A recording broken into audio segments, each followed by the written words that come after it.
नमामि पार्श्वं महतादरे गुरु अरहत गुरु सिद्ध गुरुराचार्य पातिका गुरु साक्षात् परम साधु तस्मै श्री गुरुवे नमः तस्मै श्री गुरुवे नमः तस्मै श्री गुरुवे नमः। बोले अनंतानंद सिद्ध परमेष्ठी भगवान की ऊपर की ओर जा रहे हैं। बोले आदि प्रभु आदि ब्रह्मा आदिनाथ भगवान की बोले चिंतामणि पार्श्वनाथ भगवान की शासन नायक भगवान महावीर स्वामी की 24 भगवान की परम पूज्य आचार्य भगवान कुंद महाराज की परम पूज्य आचार्य गुरुदेव राक्षस महाराज की परम पूज्य भट्टाचार्य जगया सुमयाचार्य विशुद्ध सागर महाराज की परम पूज्य आचार्य वत्साचार्य महाराज की अहिंसामय विश्व धर्म की एकनाथ संवेद शिखर की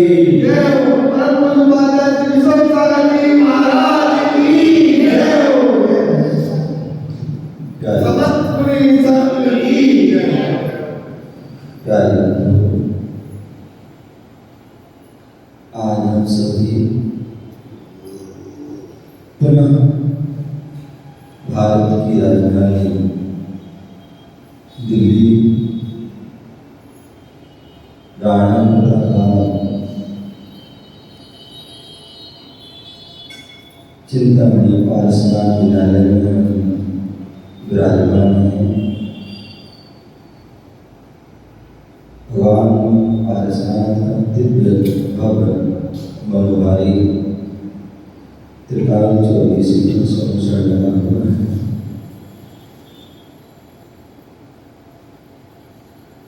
भगवान महावीर स्वामी का शासन चल रहा है। अब भगवान की जो वाणी की वही त्रिवाणी के रूप में हमें प्राप्त है। उसी त्रिवाणी का हम रसपान कर रहे हैं।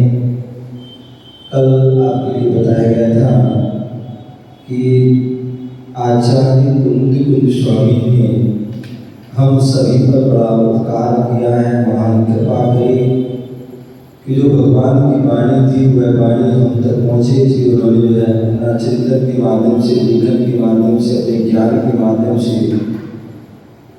84 बाहुल ग्रंथों को लिखा और उन्हीं ग्रंथों में एक लैंडसार नाम का जो ग्रंथ है, जिस ग्रंथ में जैसे भगवान ने बताया कि मोक्ष मार्ग क्या है, मोक्ष मार्ग पर कौन बढ़ सकता है, उसी बात को उन्होंने वहाँ पर जो है लैंडसार ग्रंथ में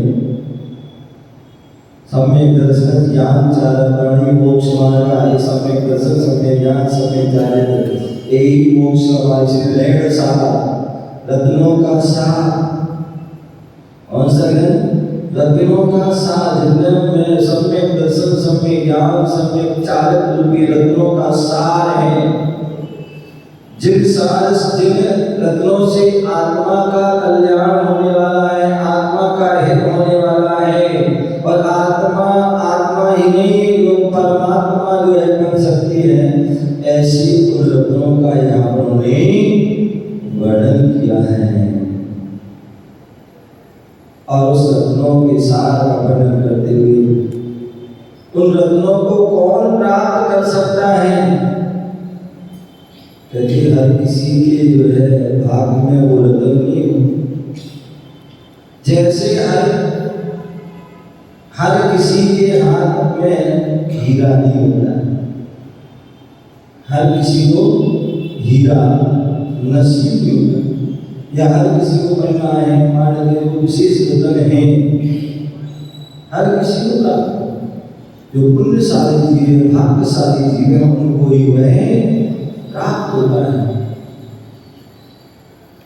हीरा बनना जवाहर आदि तो फिर भी मिल सकते हैं, लेकिन रत्नात्रय रूपी रतन जो है वो हर किसी को नहीं मिल सकता।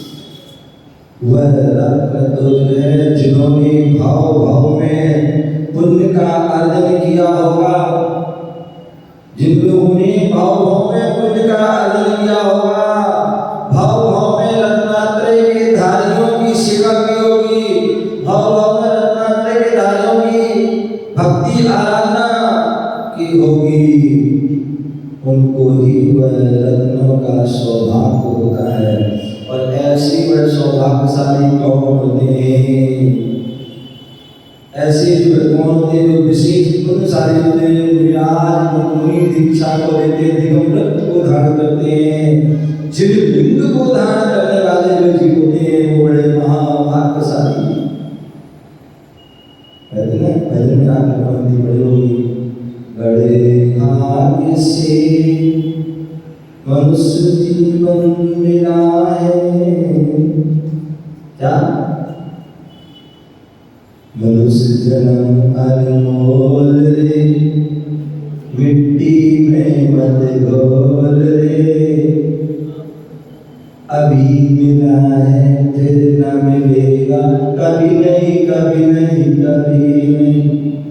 बोले मनुष्य जीवन मिला है, बड़े भाग्य से मिला है, बड़े सौभाग्य से मिला है, और इसको जो है क्या करना है, मिट्टी में नहीं भूलना है, अर्थात मिट्टी में गवा दे। अनमोल जीवन है तो उस अनमोल जीवन को जो रत्नात्रय धारण कर लेता है, मुनि पद को धारण कर लेता है, दिन को धारण करता है, वो जन्मों जन्मों के पुण्यशाली जीव। और जो मुनि पद को धारण नहीं कर पाता है,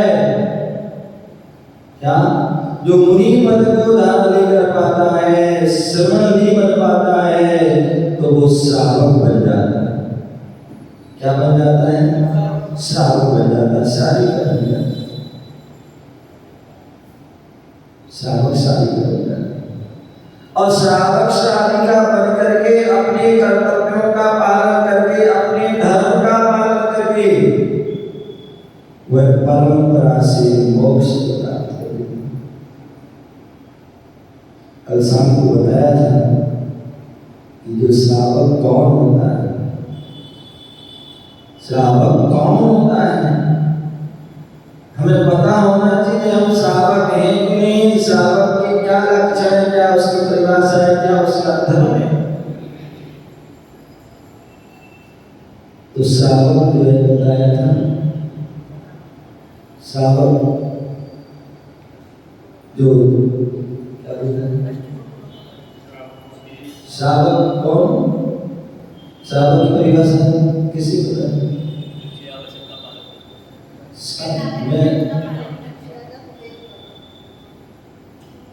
श्रावक पूछ रहा हूँ, श्रावक किसे कहते हैं? जो श्रावक शब्द के अर्थ क्या है, श्रावक शब्द का अर्थ क्या है? आगे पाठ पीछे सपाट। शाम को कौन आए थे?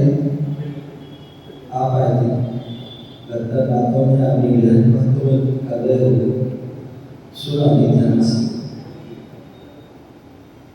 क्या श्रावक किसे कहते हैं? श्रावक शब्द की परिभाषा क्या है?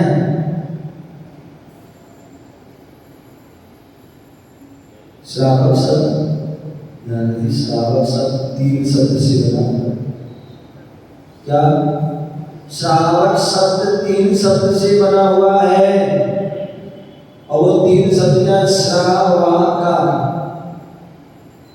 समझ गए ना? श्रावकार, ये श्रावक, श्रा से वह श्रद्धावान, क्या? सा से श्रद्धावान। यदि आप मंदिर आ रहे हैं और श्रद्धा नहीं है तो मंदिर आने से कोई फायदा नहीं। भगवान के दर्शन कर रहे हो, भगवान की अभिषेक कर रहे हो, भगवान शांति आराधना कर रहे हो, पूजा कर रहे हो, जाप कर रहे हो, लेकिन श्रद्धा नहीं है तो सारे कार्य अधूरे। क्या है? सारे कार्य अधूरे। बोले श्रद्धा का होना अति आवश्यक है। हम जिनके दर्शन कर रहे हैं वो कोई सामान्य नहीं, वो जिनेंद्र हैं। जिनेंद्र प्रभु है जिन्होंने अपना कल्याण कर लिया है, अपना हित कर लिया, जो सिद्धत्व को सिद्धि को प्राप्त हो चुके हैं सीखते हैं। और उनके दर्शन के क्या होता है? जिनके दर्शन से निज के दर्शन क्या होते हैं? जिनके दर्शन से निज के दर्शन होते हैं। कि जैसे प्रभु आप हो वैसा ही मैं हूं। क्या हूं? जैसे आप हो वैसे हम हैं। पढ़ते ना, वो स्वतंत्र निश्चल निष्काम ज्ञाता दृष्टा आत्मना। जो तुम है वो है ना, जो मैं हूँ वह है भगवान। अंतर एक ऊपरी जान। क्या? जैसे भगवान है वैसे ही हम हैं।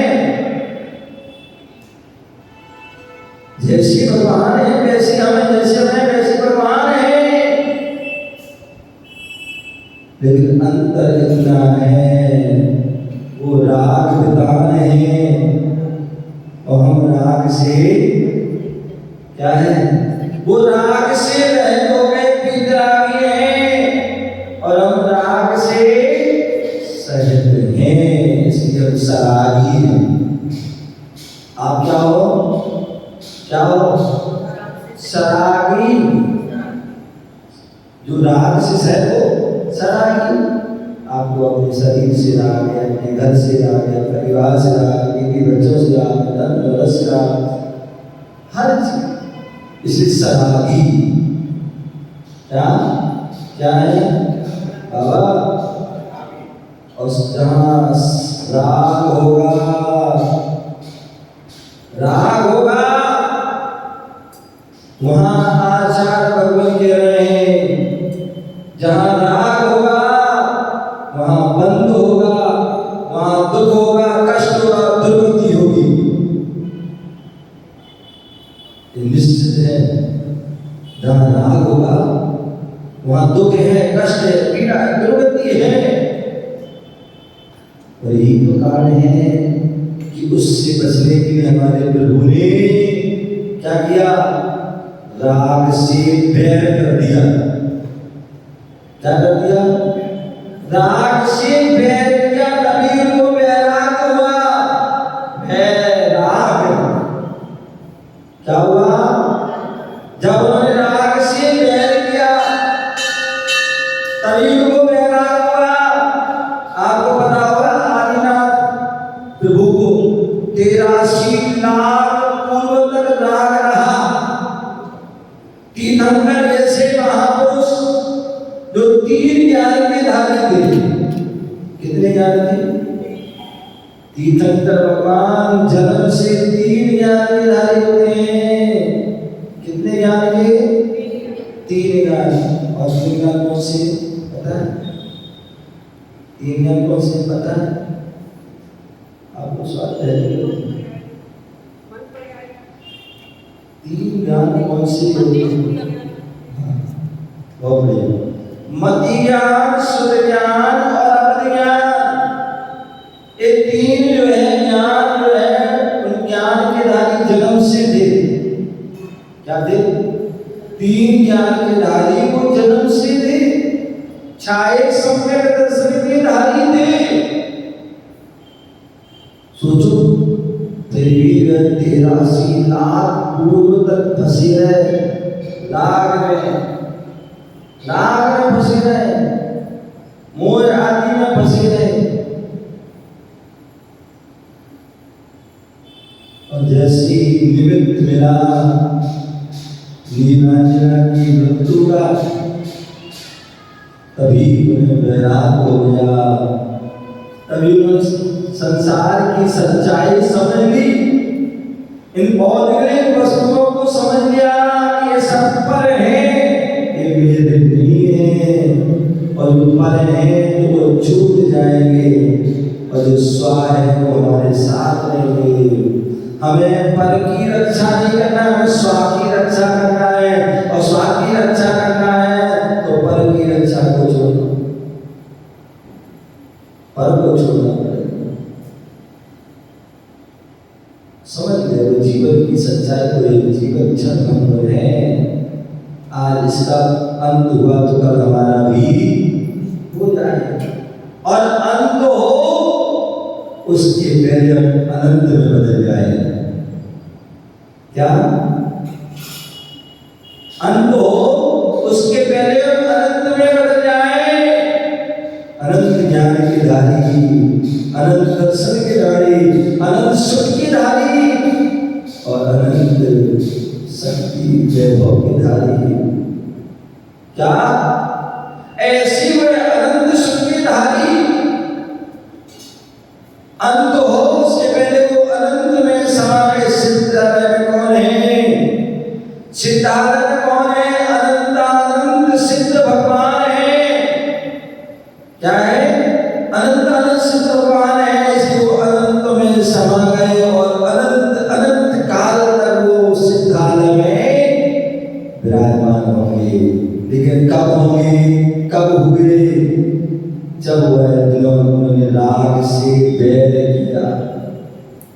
क्या किया? राग से जब उन्होंने बैर किया, तभी वह अनंत की यात्रा कर पाए। तो बैराग, जब राग से बैर किया तब बैराग हुआ, और जब बैराग हुआ, जब बैराग हुआ तभी वो वीतरागी बने, तभी वह वीतरागी बने। बिना बैराग के वीतरागी बन नहीं सकता कोई, बिना। तो क्या बोल रहे थे कि जो मैं बता रहा था कि जो हमारे रत्न है, रत्नों का वर्णन है, जो रत्नों को धारण कर लेता है, और रत्नों को वही धारण कर पाता है जो बैराग होता है। रत्नों को धारण करके हम वितराग अवस्था को पहुँचते हैं, रत्नों को धारण करके हम सिद्ध अवस्था को भी प्राप्त होते हैं। तो ऐसा दैव साधन जिसमें जो है श्रवण और श्रावक वर्णन। तो श्रवण कौन बता रहे थे? जो श्रद्धावान हो, श्रद्धा का होना आवश्यक है। विवेकवान, विवेकवान कौन सा कार्य कब करना है, करना है कि नहीं करना है, विवेक होना चाहिए। भगवान महावीर स्वामी का समोसन लगा हुआ है।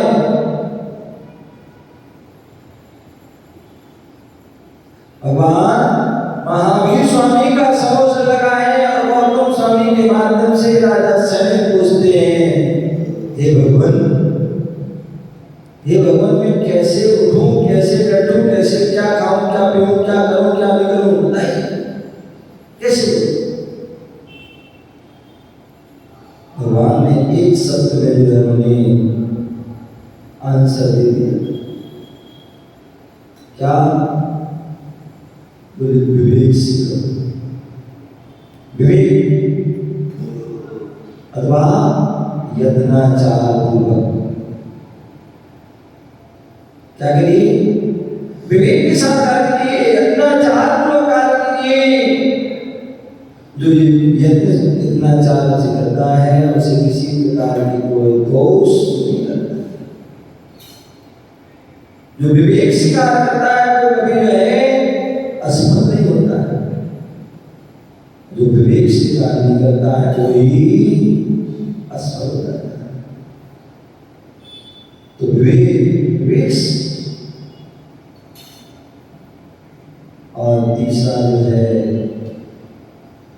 बुद्धिमान, क्रियावान।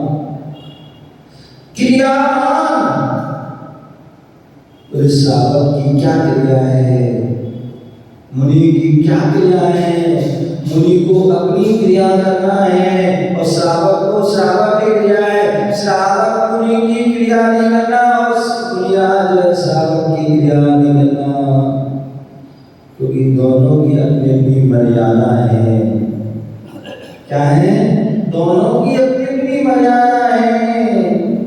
मुनिराज श्रावक की क्रिया न करें, अन्यथा उनके व्रतों में दोष लग जाए, व्रत खंडित भी हो सकता है। और श्रावक जो है अपनी क्रिया छोड़ करके मुनि, श्रावक की क्रिया की श्रावक है। अभ्यास रूप में हम मुनि का ध्यानचर्या का अभ्यास करें वो अलग है, अन्यथा हमें तो श्रावक और श्रावक की क्रिया कुछ भी नहीं करे और मुनि जैसे जो है तो श्रावक। इसलिए श्रावकों की क्रिया अलग है, मुनियों की क्रिया। और कौन सी क्रिया कैसे करना है, किस प्रकार से करना है, किस विधि से करना है, ये भी पता होना चाहिए।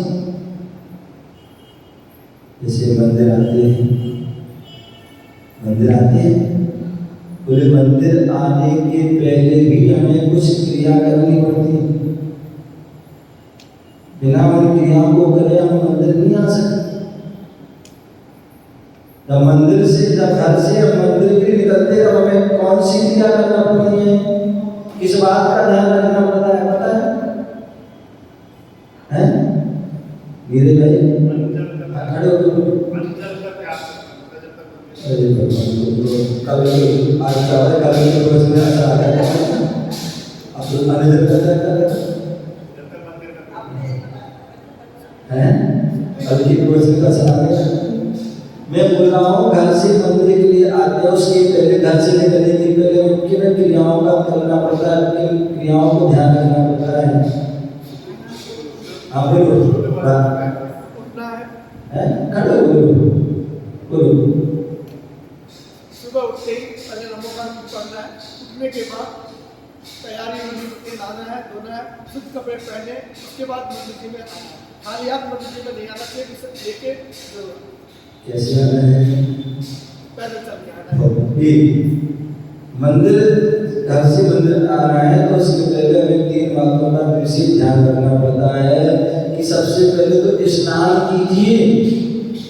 बिना स्नान के मंदिर नहीं आना है, स्नान करके मंदिर आना है, स्नान करके मंदिर। और दूसरी बात, स्नान के साथ साथ वस्त्र भी बदलना है। ऐसे स्नान तो कर लिया, वस्त्र हुई तो वस्त्र भी हमारे शुद्ध होना चाहिए। टॉयलेट पोटी आदि के जो है यहाँ के नहीं होना चाहिए, मंदिर के जो वस्त्र होना चाहिए शुद्ध। स्नान कीजिए, शुद्ध वस्त्र कीजिए। दूसरी बात जो है, मंदिर कभी आए खाली हाथ ना आए। क्या? मंदिर जब भी आए खाली हाथ ना आए, क्योंकि हम 3 लोग के नाथ के घर जा रहे हैं। क्या? 3 लोग के नाथ कर जा रहे हैं तो खाली हाथ। सामान्य हम किसी घर में जाते हैं, धीरे भैया आप ससुराल जाते हो, ससुराल जाते हो कैसे जाते हो, क्या ले जाते हो, खुशी हाँ मिठाई बस आदि लेके जाते हैं, गिफ्ट लेके जाते हैं, ठीक है ना। बहुत बढ़िया। पर वापसी आते क्या मिलता है, डबल मिलता है, सामग्री मिलती है और टीका भी होता है और कुछ वस्त्र भी मिल सकती। लेके गए हो तो बहुत कुछ मिलेगा और यदि खाली हाथ गए तो कुछ भी। जब हम जो है भगवान की जो है 3 लोग के नाथ, जब सामान्य किसी के घर जाते हैं तो कुछ ना कुछ लेके जाते हैं, तो त्रिलोकी नाथ के घर जा रहे हैं तो वहां तो हम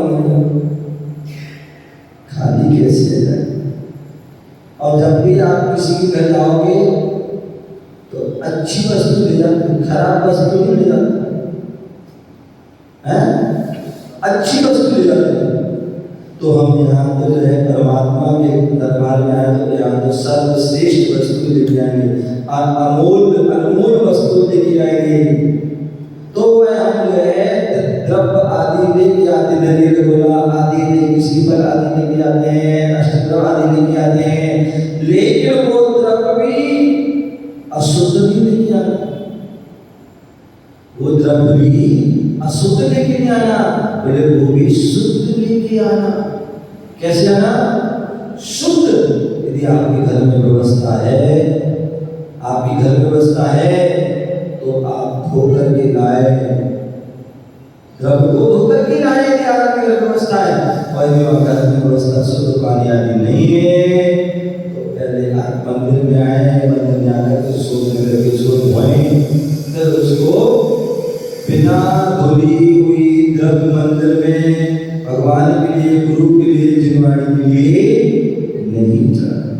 यदि आप बिना धुली द्रव्य, अशुद्ध द्रव्य भगवान को, गुरुओं के लिए, जिनवाणी के लिए चढ़ाते हैं तो आपको अशुद्ध द्रव्य मिलेगा। रहन सहन ग्रंथ में ये लिखा है, जो भगवान के लिए अशुद्ध द्रव्य चढ़ाता है, अशुद्ध द्रव्य चढ़ाता है तो अशुद्ध का लूला लूड़ा करके रोगी आदि होता है। कौन? ये भगवान को अशुद्ध द्रव्य। इसलिए जब भी चढ़ाओ शुद्ध द्रव्य चढ़ाओ, शुद्ध द्रव्य चढ़ाना है। जैसे आप कुछ भी खाते पीते हो या पहनते हो तो क्या करते हो? क्या करते हो? आप कपड़े लाए और उसको क्या करते हैं? धो लेते हैं, शुद्ध कर लेते हैं।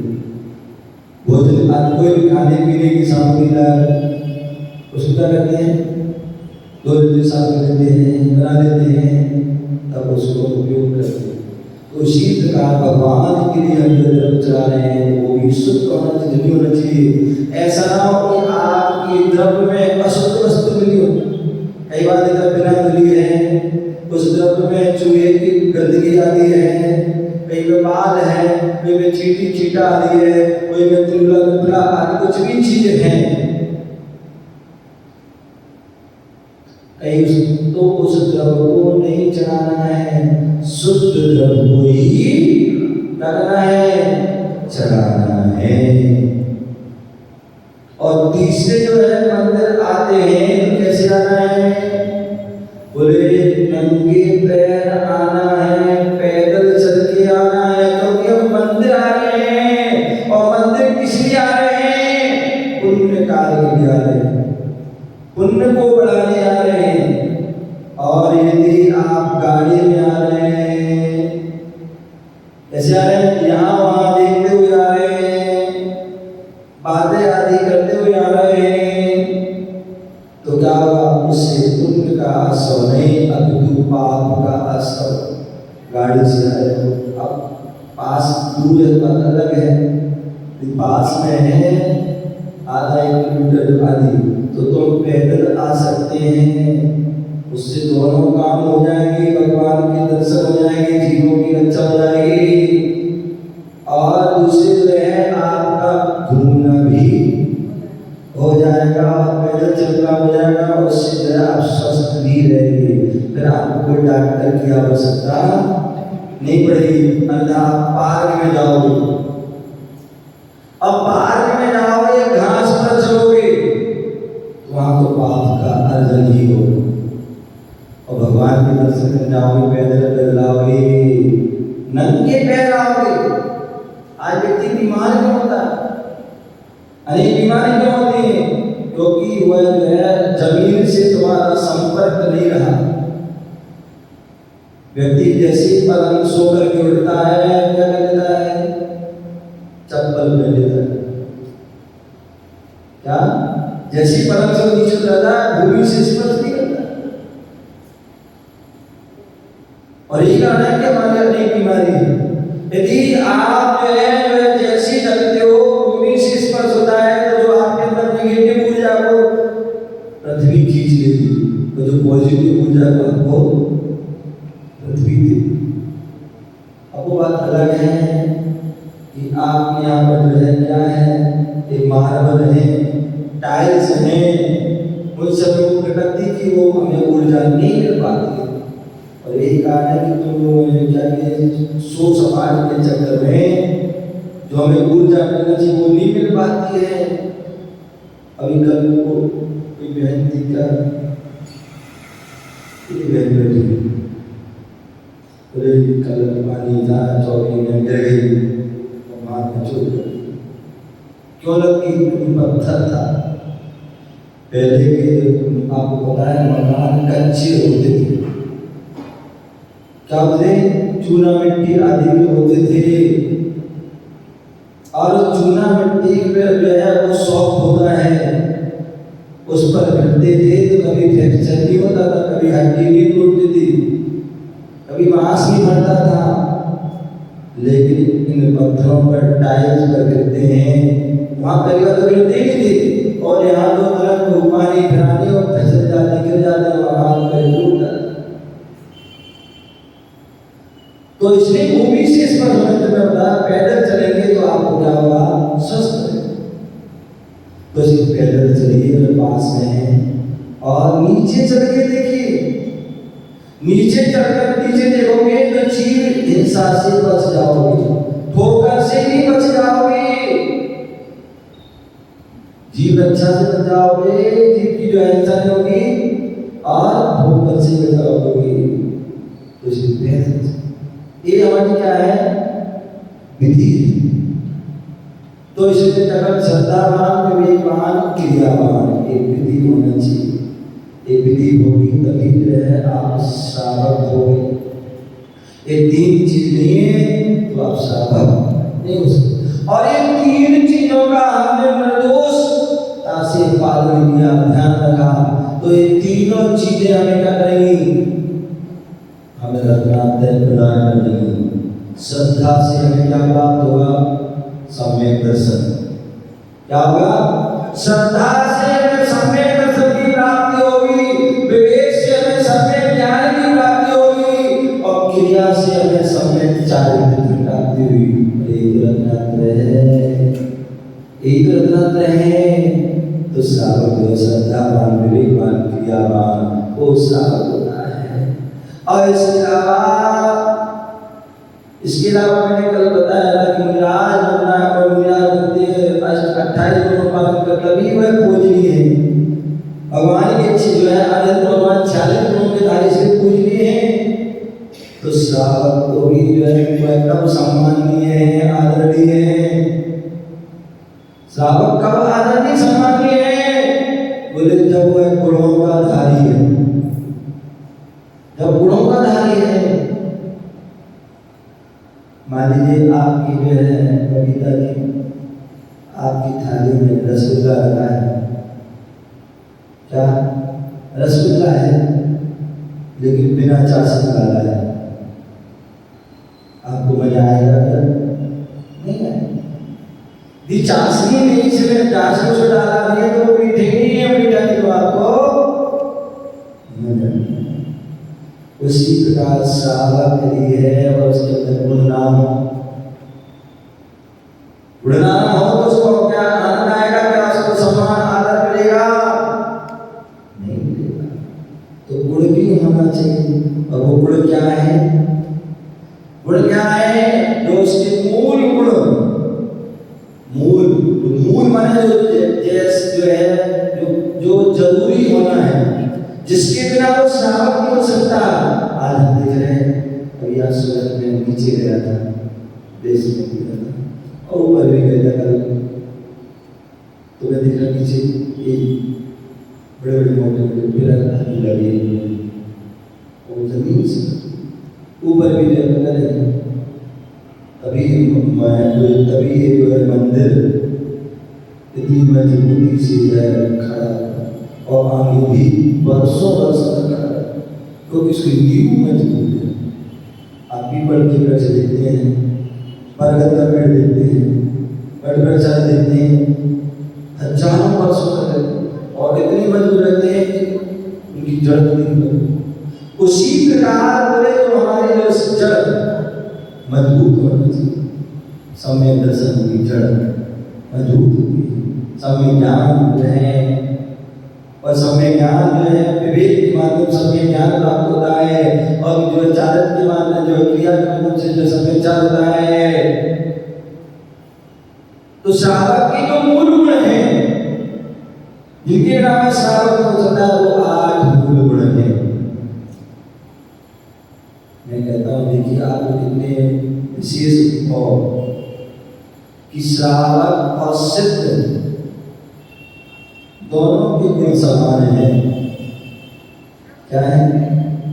श्रावक के गुण और सिद्धों के गुण दोनों के समान है।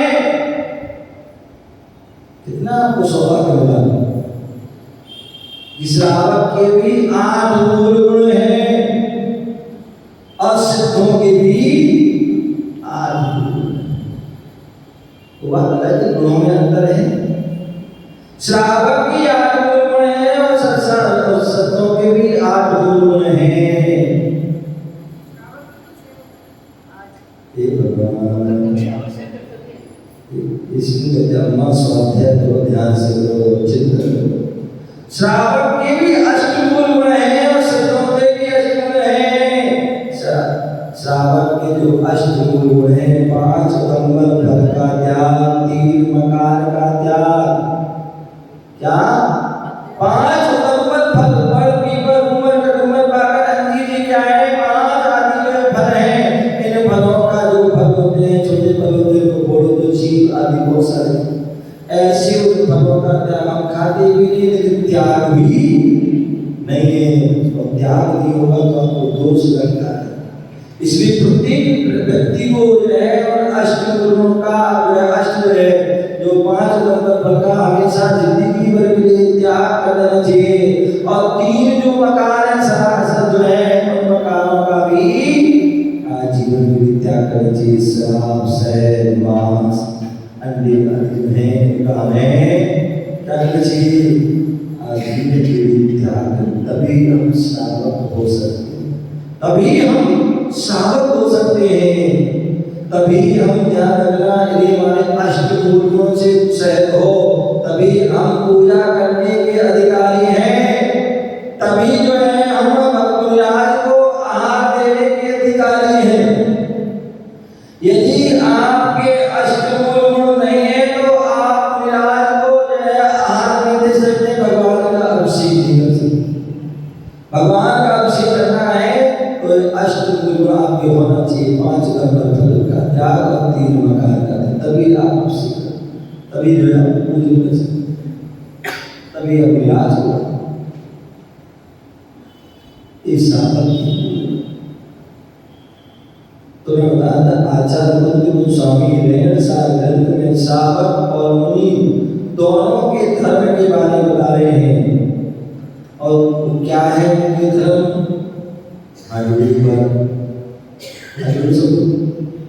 दानं पूजा मुख्यं सावयधम्मेन सावयातेन ध्यानध्ययनं मुख्यं जदीदं वेदं विनातः सोभी। बोले श्रावक कौन है? आचार्य बुद्ध गोस्वामी कह रहे हैं दानं पूजा मुख्यं सावयधम्मो। बोले जो श्रावक जो है दान देता है, जो पूजा करता है, वही श्रावक है। और ये नहीं कर रहा है तो वो श्रावक नहीं हो सकता। क्या? जो श्रावक दान दे रहा है, जो पूजा कर रहा है, कोई श्रावक है। जो दान नहीं दे रहा, पूजा नहीं कर रहा, तो वो श्रावक नहीं है। तो प्रत्येक दिन हर दिन हमें क्या करना चाहिए? दान पूजा। आप कुछ करो या ना करो, आप कुछ करो या ना करो, लेकिन ये 2 काम जरूर करो। ये 2 काम जरूर करो। दानं पूजं मुख्यं सावयधम्। और ये क्यों जरूरी है भैया? नीरज भाई, दान देना क्यों जरूरी है? क्योंकि आपको दान की जरूरत है। क्या की जरूरत है? दान, धन की जरूरत है। और धन कब आएगा? धन कब आएगा? जब दान करो। इस में इस हाथ दीजिए, उस हाथ दीजिए, खाए को या खाया। जब लोगे तभी। मेरे भाई बचपन में तुमने एक स्पंज की गेंद आती है। स्पंज ये देखिए भैया, क्या नाम आपका? सोमिल। सोमिल, अच्छा। तो सोमिल भाई, वो सोमिल बैठे ऊपर वाले हैं। सोमिल भाई, आपने जो है बचपन में गेंद स्पंज की गेंद आती है, छोटी छोटी लाल सी, और उसको आप जमीन में जोर से मारिए तो क्या होगा? जितनी जोर से जमीन मारोगे मारोगे उतनी वह तेजी से तुम्हारे पास आए। अतः दीवार में क्या करते? दीवार में जितनी जोर से आप मारोगे उतनी जोर से वो। तो इसी प्रकार यदि हम दान देते हैं, जितना देखो उससे बढ़ करके डबल हो करके तुरंत जो है आपके पास वापस आ जाए। सोने भाई, आप पहाड़ पर जाओगे, शिखर जी के पहाड़ पर, गिरनार जी के पहाड़ पर, अथवा और भी हिल स्टेशन पे गए, कुल्लू मनाली आदि, शिमला मसूरी नैनीताल आदि, और भी आजकल तो ये लद्दाख ज़्यादा चल रहा है, और भी बहुत सारी चीज़ें।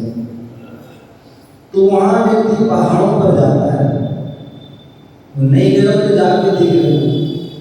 जब पहाड़ पर जाओगे, पहाड़ की तरफ आप मुंह कर लीजिए। सोमिल भाई, क्या पहाड़ पर खड़े हो जाएंगे और बोलो तुम खराब हो? क्या क्या बोलो? बोले तुम खराब हो। लौट के क्या आएगा? क्या आएगा सोमिल भाई? हाँ, अब सोच लो, यदि तुम किसी को गलत बोलोगे तो क्या होगा? क्या होगा? प्रतिध्वनि तुम्हारे पास आएगी। और यदि तुम बोलो तुम अच्छे हो तो क्या होगा? वहां से आएगी तुम अच्छे हो, बोले तुम बहुत सुंदर हो, तो वहां से आएगी तुम बहुत सुंदर हो। ये क्या है? प्रतिध्वनि। जैसा आप बोलोगे वैसे ही आपको सुनना मिलेगा, जैसा आप बोलोगे वैसी तुम्हारे साथ, जैसी करनी वैसी करनी। तो इसलिए क्या बोला है? यदि आप दान दोगे तो आपको क्या होगा? दान मिलेगा। अंतर बोलते ना, इतने लोग परेशान होते, दुखी होते, महाराज बहुत परेशान है, बहुत संकट है, बहुत ये है वो है। क्यों है? क्यों है? क्योंकि आपने जो है दान नहीं कर रहे। दान कीजिए। आचार्य भगवान कहते हैं श्रावक के लिए क्या कहते हैं? यदि आप 1 रुपया कमा रहे हैं, 100 पैसे, 1 रुपया 100 पैसे, 100 दिन, 100 पैसे कमा रहे हो तो उसमें कम 17 पैसे, 17 पैसे आप दान कर दो। 100 पैसे में से क्या कर दिए? 17 पैसे का, समझ रहे ना?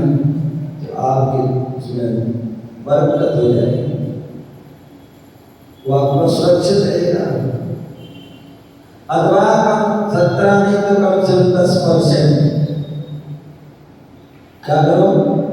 बोले 10% दान कर दो, और 10% नहीं तो कम से कम 6%, 5% कुछ तो कर दो, हैं? अन्यथा बोले या तो परेशान रहेंगे, दुखी रहेंगे, या मेरा कमाते तो हम बहुत है लेकिन वो क्या होता है, टिकता नहीं, रुकता नहीं, पता नहीं कहाँ चला जाता है। वो इसलिए चला जाता है कि तुमने रुकने का कोई काम नहीं किया। अगर काम ऐसा किया तो वो अपने आप रुक जाता है, ठहर जाता है। तो इसलिए दान कीजिए, क्या कीजिए, दान कीजिए। दान करोगे तभी काम आएगा। और दूसरे, आप चाहते हैं कि हमें सम्मान मिले, क्या सम्मान मिले, हमारा आदर हो, हमारा सत्कार हो। श्रावक के धर्म है, क्या है, दान और पूजा एक श्रावक के धर्म है। दान करोगे तभी दान मिलेगा आपको, और पूजा करोगे तो ही सम्मान मिलेगा। दादा पूजा करो भगवान की, इतनी पूजा करो, अपने आप है कभी झुकोगे, जब तुम झुकोगे तभी दुनिया झुकेगी, यदि तुम नहीं झुकोगे तो दुनिया नहीं झुकेगी। तो 3 लोग के नाथ के सामने झुक जाना है, 3 लोग के लोग तुम्हारे सामने झुक सकते हैं, समझ गए ना। तो इसलिए बुरे यदि हम चाहते हमारा सम्मान हो, हमारा आदर हो, सत्कार हो, लोग मुझे पूछे, क्या लोग हमें पूछे, तो भगवान को पूजना प्रारंभ कर दो, पंच परमेष्टि को पूजना प्रारंभ कर दो। पंच परमेष्टि को पूजना प्रारंभ कर दोगे, लोग तुम्हें पूछना प्रारंभ कर देंगे। और तुम पंच परमेष्टि को नहीं पूछोगे तो तुम्हें कोई पूछने वाला नहीं है। एक सासू माँ है, कई बार आती है, बोले महाराज मेरी बहू मुझे पूछती नहीं, क्या मुझे मेरी बहू पूछती नहीं है, बड़ी दुखी रहती, बड़ी परेशान। मैंने कहा भाई सासू से, बेटा तुम जो है, अम्मा तो जो है बहू को पूछना प्रारंभ कर दो। क्या बहू से पूछना प्रारंभ कर दो, बेटा कैसे हो, कोई परेशानी तो नहीं है, कोई दिक्कत तो नहीं है, आदि आदि। याद रखना, बहू है तुम्हारे चरण को पकड़ लेगी, हैं, तुम्हारे चरणों को पकड़ेगी, तुम्हारे आचरण को भी पकड़ लेगी। तो तुम उसको नहीं पूछोगे तो वो भी तुम्हें पूछने वाली नहीं है। तुम पूछोगे तभी वह दूसरा पूछेगा, समझ गए ना। तो भगवान को पूछोगे तो क्या होगा, तुम भी पूजन करो और पूज्य बनो। तो इसलिए दोनों काम आचरण करो। तो स्वामी ने क्या कहा है, दानम पूजन मुख्यम, दान करो, पूजा करो। आज हम देखते हैं सुंदर सुंदर मंदिर बन रहे हैं, सुंदर सुंदर स्थान बनते हैं। कैसे बनते हैं, बिना दान के नहीं बनते हैं। जब आप सभी ने दान दिया होगा, जब आप सभी ने दान किया होगा, तभी इतना सुंदर जो है विशाल मंदिर, इतना विशाल जो है सत्य निवास आदि इतना जो सब कुछ हो रहा है। कितना साल हुआ भी इसके काम पूरा में, कितने साल, उसके सिर्फ 5 साल 10 साल कितने हुए, 10 कितने 5 साल है, लगभग 20 साल, 19-20 साल हुआ है। जो भी है, मतलब 5-7 साल में देखिए कितना सुंदर मंदिर में हो गया। क्यों हो गया, कैसे हो गया, आप सभी ने दान दिया इसलिए हो गया। दान नहीं दे देते तो ये मंदिर बनने वाला नहीं था। और इतने सुंदर सुंदर झुलझुल विराजमान है, इतने सुंदर है, तो ये सब किस लिए आप दान दिया था, उससे सुंदर भावों से, अच्छे भावों से इतने सुंदर बना है, इतना अच्छा कार्य करना है। और फिर सभी लोग भक्त लोग पूजा करते हैं, तो दान पूजा मुख्य सार, इसलिए दान दीजिए, पूजा कीजिए। आपके नगर में कोई मुनिराज आ रहे हैं। क्या आपके नगर में कोई मुनिराज आ रहे हैं? सारा काम छोड़ देना। क्या सारे काम छोड़ देना और क्या करना? मुनिराज के अंजलि में एक ग्रास रख देना। क्या रख देना? अम्मा एक ग्रास रख देना। एक भी लगाओ, अच्छे बैठो, अच्छे बैठो, एक भी लगाओ, हाथ नीचे रखो, एक भी लगाओ। हाँ, जहाँ टेक होगी ना वही जो है परम आनंद में लीन हो जाता है। तो मैं क्या बोला था? आपके नगर में कोई मुनिराज आए, संत आए, साधु आए, त्यागी व्यक्ति आए, उनकी जो है अंजलि में एक गिलास रखते हैं। गिलास का मतलब ये नहीं अम्मा जो तुमने जो आज सारे गिलास के पीछे पड़ जाओ। गिलास सारा भोजन गिलास ही है। अल्लाह ने तो बोला हमने तो गिलास दी, हमने गिलास दी। यदि आपने एक जो है चम्मच से दाल आदि सब्जी दे दी, वो भी गिलास है। तो गिलास कब बनता है? जब मिक्स हो जाती है। रोटी में अकेले गिलास नहीं कहते। रोटी में जब दाल सब्जी आदि सब मिल जाती है तब वो गिलास होता है। रोटी नहीं खाते, जब सब्जी आदि सब मिल जाती है तब जो है गिलास। तो इसलिए जरूरी नहीं गिलास मिल जाए ठीक है। यदि आपने सब्जी भी दे दिया, दाल भी कोई दाल दे दिया, कोई पानी भी पिला दिया, तो वो भी गिलास में है। तो इसलिए एक जो है ऐसा भी नहीं करना, नहीं तो कल से मुझे पानी रख लो, आपने कहा था। तो ऐसा भी तो विवेक का ध्यान रखना। कहीं जब जैसी अवस्था भीड़ जाता हो तो एक गिलास दे दो या कोई भी दे दो, पर पीछे हो जाता है भाव में भाव ये भगवान मुनिराज का निर्विघ्न हो। क्या हो? निर्विघ्न हो, ऐसी भावना है। तो एक गिलास ध्यान रखना, जो व्यक्ति मुनिराज के अंजलि में एक गिलास देता है, ध्यान रखना कभी जीवन में उसको भूखा नहीं रहेगा। कभी भोजन संबंधी कोई उसको समस्या नहीं हो सकती कि भैया भोजन खाने के लाले पड़ जाए। कभी खाने के लाले नहीं पड़ सकते। कभी आपने देखा होगा ना सुना होगा कि जैनी व्यक्ति कोई भिखारी हो, भीख मांगते हुए जैनी व्यक्ति नहीं मिलेगा। क्योंकि जो स्वयं सबको देता है वो किससे मांगेगा? वो किसी तो इसलिए वह देता रहता है। इसलिए उसके सारे भंडार बड़े होते हैं। लोग कहते हैं, जैनी लोग कहते हैं, क्या कहते हैं? अरे यार पता नहीं जैनी लोग तो अमीर क्यों होते, लाखों करोड़ों की पूरी लगा देते, इतना पैसा आ जाता है। वो दान देते रहते हैं, भगवान की पूजा करते रहते हैं। इसलिए तो दान इतना उनको मिलता है, दान देना बंद कर दो तो कहते हैं दान देना बंद कर दोगे तो क्या हो जाएगा? तुम्हारा जो आने का स्रोत है वो भी बंद हो जाएगा।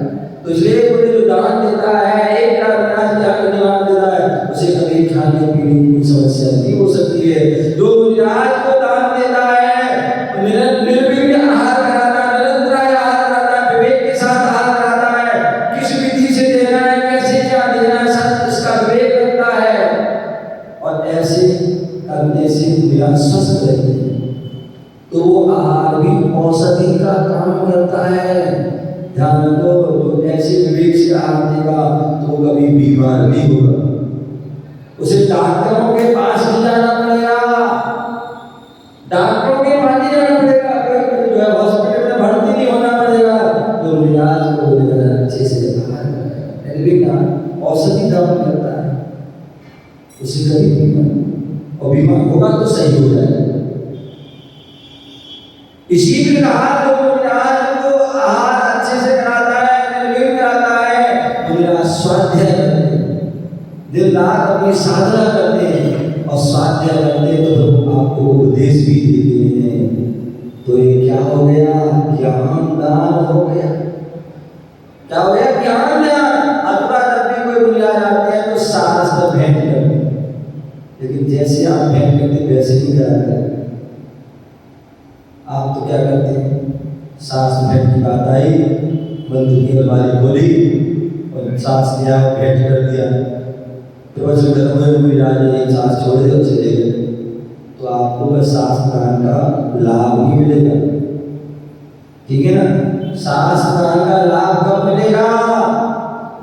वे नवीन सास लाए, या मंदिर में अलग से नवीन सास की व्यवस्था कीजिए, जो सास भेंट करे कुछ ना कुछ राशि उसकी देह को सास लेकर भेंट, तब आपको सास दान का लाभ मिलेगा। और जो सास दान करता है वो कभी मूर्ख नहीं हो सकता है, वो अज्ञानी नहीं हो सकता है, उसको विशेष ज्ञान की प्राप्ति होगी, उसको ही मनुष्य में केवल ज्ञान की भी प्राप्ति होगी। इसको जो सास दान, लेकिन विधि कोई होना चाहिए, बता रहा हूँ। यदि अन्य विधि से करोगे तो आपको एक में तो हजारों सास दे देना, उससे कोई लाभ होने वाला नहीं। तो इसलिए इस बात का ध्यान रखें, भेंट करने वाला भी ध्यान रखें और भेंट करवाने वाला भी ध्यान रखें। यदि सास भेंट करवाते हैं तो अलग से उसकी व्यवस्था रखें, अलग से लाए, तभी इस बात तो तब उसका लाभ। अंत में चौथा कौन सा है? चौथा दान कौन सा है? अभय दान अथवा पसंदी का दान। कोई बिहार है, बिहार कर रहे हैं तो बिहार में जाइए, कोई उनको बीमार हो गया, कोई उपसर हो गया, उनको जो है जो क्या कहते हैं उनको संबल दें, किसी प्रकार से कोई उनका जो है अपनी संयम साधना से चुप होने लगे तो उनको जो है संबल दीजिए। आप साधना की साधक महाराज, आप साधक हो, हम आपके साथ हैं, किसी प्रकार की बाधा हो तो बताएं, हम आपको दूर करने का प्रयास करें, ऐसा उनको संबल दो। अथवा पसंदी का जहाँ महाराज को ठहर रहा है उस ठहरने के लिए कुछ स्थान बनवाए, जमीन दान दें, कमरा बनवाए हैं, इसमें देख रहे थे वहाँ पर सदर बाजार पहाड़ी के वाले कमरा बनवाए। ये मुनियों की मुनि लोग रहे हैं उसमें पसंदी का दान कर, पीछे हमने जो है भवन की लिए जमीन आदि ले रहे, भवन बनेगा, साधु से जोड़ेंगे, धार्मिक कार्य होंगे, तो उसका जो पुण्य होगा, ध्यान रखना, जो ऐसे जो है मंदिर के लिए भूमि दान करता है, मंदिर बनवाने में सहयोग करता है, प्रतिमा लाने में सहयोग करता है, संत निवास जाति निवास या जो धर्मशाला या जो भी त्यागी होते हैं बनाने में सहयोग करता है, ध्यान रखना उसे जीवन में कभी जो है किराए के मकान में नहीं रहना पड़ेगा। क्या किराए के मकान में नहीं रहना पड़ेगा, फुटपाथ पर नहीं रहना पड़ेगा। वो क्या होगा, उसे बढ़िया बढ़िया महल कोठी रहेगी, फार्म हाउस रहेगी, किसकी? जो इनके लिए ध्यान करेगा। तो इसलिए श्रावक धर्म का पालन करते दान पूजा का भी गौरव करें, तभी आप श्रावक को अन्यथा श्रावक नहीं है। जब भी ऐसा मौका मिले दान कीजिए। कहीं क्षेत्र बन रहा है तो क्षेत्र पर जो यथायोग सहयोग कर दे, किसी क्षेत्र के जीर्णोद्धार की आवश्यकता है वहाँ दान कर सकते हैं, कहीं मंदिर करना है वहाँ दान, प्रतिमा दान करने, वहाँ पर प्रतिष्ठा हो रही है, अथवा कोई रथ यात्रा निकले, कोई यात्रा जा रही है, कोई जिनागम का प्रकाश हो रहा है, ऐसे स्थान पर जो है समय समय पर हम दान करते रहे तो निश्चित ही हमारा श्रावण धर्म का पालन होगा। आप सभी को पता है कि अब वर्षा काल प्रारंभ हो गया है और सभी साधु अपने अपने वर्षा योग के स्थान पर चातुर्मास के लिए स्थान के लिए बिहार चल रहा है और मेरा भी जो है वह चातुर्मास के स्थान के लिए बिहार चल रहा है। और उसी बीच यहाँ पर राणा गुड़मंडी पारसनाथ जिनालय में यहाँ पर आना हुआ और आज शाम को यहाँ से जो है मंगल विहार जो स्टेट बैंक कॉलोनी में होगा, वहाँ पर गुरु भक्ति संस्कार यात्रा आदि सब कुछ होगा जैसे कल हुआ था। और वहाँ से कल परसों जो है कल प्रातःकाल की बेला में वहाँ से सेक्टर 7 बोर्डिंग की मंगल विहार हुआ। सभी लोग उस कार्यक्रम में सम्मिलित हो सकते हैं और वहाँ से मंगल विहार हुए। वह मंगल विहार चातुर्मास आपको पता होगा 2024 2026 का जो चातुर्मास जो दिल्ली के निकट जो हरियाणा और दिल्ली का जो बॉर्डर है कुंडली बॉर्डर से 10 किलोमीटर आगे राई तहसील राई जो है इंडस्ट्रियल राई थाना उसके सामने असावत प्रोग्राम है, जहाँ पर राजीव गांधी एजुकेशन सिटी है, जहाँ पर मेन हाईवे पर ही अशोका यूनिवर्सिटी का गेट बना हुआ है और उसके अंदर जाते हैं लगभग 7 किलोमीटर के अंदर वहाँ पर जो है अपना अनेकांत धाम धर्म प्रभावना सेवा संस्थान के माध्यम से भव्य लघु संवेदनशीलता की रचना हो रही है।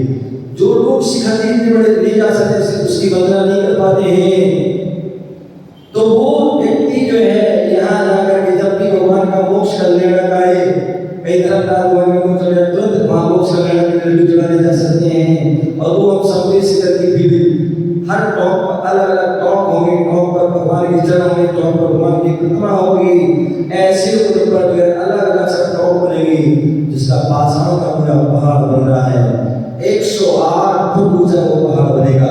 तो ऐसे उस लघु संवेदनशीलता के क्षेत्र है जहाँ पर वर्तमान अभी भी पारसा भगवान का चैत्यालय भी है और चौपड़ा कुंड मंदिर बन करके तैयार हो गया, इसका 2023 के लास्ट में और 24 के बाद में पंचम होगा, जिसमें बड़े भट्टाचार्य प्रभु आचार्य भगवान विशुद्ध सागर प्रभु आचार्य पेट सागर आदि 35 कृतियों के साथ में भीषण सर्दी के अंदर में हमारा बचना हुआ था और अपना सानिध्य प्रभाव में चलता था। ऐसे उस क्षेत्र के लिए मंगल विहार हो रहा है। आप सभी जो है उस क्षेत्र पर जो है जरूर एक बार आए और मुझे विश्वास है कोई बता रहे थे महाराज कि हम कल ही वर्षों में कहते थे तो बड़ा आनंद आया। तो जो एक बार वहाँ जाता है बार बार मुझे पता विश्वास है बार बार जाता है वहाँ के पारसा भगवान देखिए ऐसा सहयोग बना है। एक पारसा भगवान हंसना खुशियाँ है इतनी अतिशय कार्य का कारण है कि यदि आप वहाँ जाइए कुछ भी अपनी बात रखिए वहाँ पर आपकी वह बात जो है निश्चित ही जो है वह पूरी होती है। ऐसी वह बात दूसरे पास भगवान बोले दूसरे भगवान जो है कहाँ से बनारस जन्मभूमि से पंचकरण होते हुए आए। ऐसे वह भगवान हाथ मारा जो मूल चौपड़ा के भगवान इतने दिव्य के भक्त हैं कि आसपास लोग वैसी वह प्रतिमा जैसा भगवान का कलर हरा कलर वैसे हरे भगवान 7-7.5 मुझे भगवान पद्मासन बैठे हुए जैसे चौपड़ा में भगवान के पास आते हैं और बीच में आजू बाजू चलता हुआ बावले वैसे ही वहाँ पर 3 वेदी के माध्यम से भगवान की इतनी सुंदर विशाल और जैसे यहाँ है ना ऐसी इसमें तो बहुत सारी वेदियाँ हैं वहाँ पूरे बड़े भगवान जो 3 वेदी की विशाल वेदी बनी है। तो एक बार जरूर आप दर्शन करें और क्षेत्र से धर्म से जुड़ करके तो क्षेत्र के निर्माण में अपने सहयोगी बन सकते हैं। जो कालांतर में जब तक वो क्षेत्र रहेगा तब तक हम साथी से अपने को अध्ययन कर सकते हैं। आपकी समय हो गया। जय गुरु महावीर भगवान की